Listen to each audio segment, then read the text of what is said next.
Hello, I'm Mark Brace, Senior Analyst at Osprey Flight Solutions, bringing you this week's update.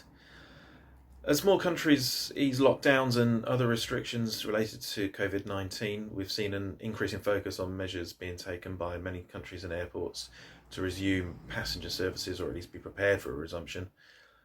When that might happen is dependent on local regulations and varies from country to country.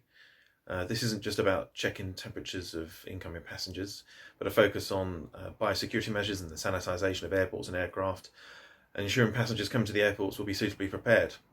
There's a real emphasis on new technology to help minimise human contact and manage capacities to ensure appropriate social distancing. We're continuing to issue regular alerts on this and also provide such information through our free Osprey Open platform. But it's not all about opening up again. In addition to fears of secondary waves of infections, which we've already seen in some countries, with localised outbreaks in China and South Korea after easing restrictions, some parts of the world, like South America and Africa, are still seeing sharp increases in cases and have yet to reach their peak. Elsewhere, in the past week, the US FAA downgraded 6 Eastern Caribbean countries to Category 2 under its International Aviation Safety Assessment Program, as they don't meet minimum ICAO safety standards. While this doesn't affect existing services to the US, new routes can't be started, and it's likely to be an extra burden as these countries, like the rest of the world, seek to recover from the global aviation downturn, and highlights the importance of not neglecting safety and security amid the wider effects of the COVID-19 pandemic.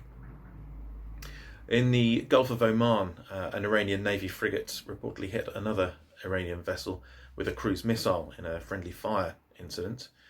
While this wasn't an anti-aircraft weapon, such negligence highlights concerns over Iranian military command and control and training in what is a tense region, particularly after a Ukrainian airliner was shot down by a surface-to-air missile in January due to human error shortly after takeoff from Tehran.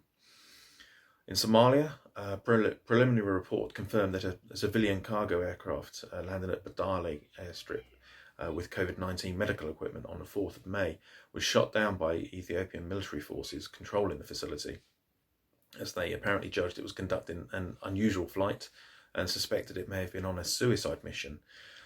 It's unclear exactly why they would have believed this, as there is currently no other information available and no official Ethiopian statement. And in Venezuela, military aircraft apparently neutralised 2 civilian aircraft suspected of being involved in drugs trafficking.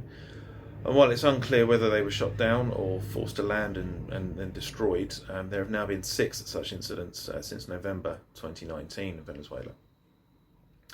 That's it until next week. Please register for updates and Osprey Open, and I hope you stay safe and healthy.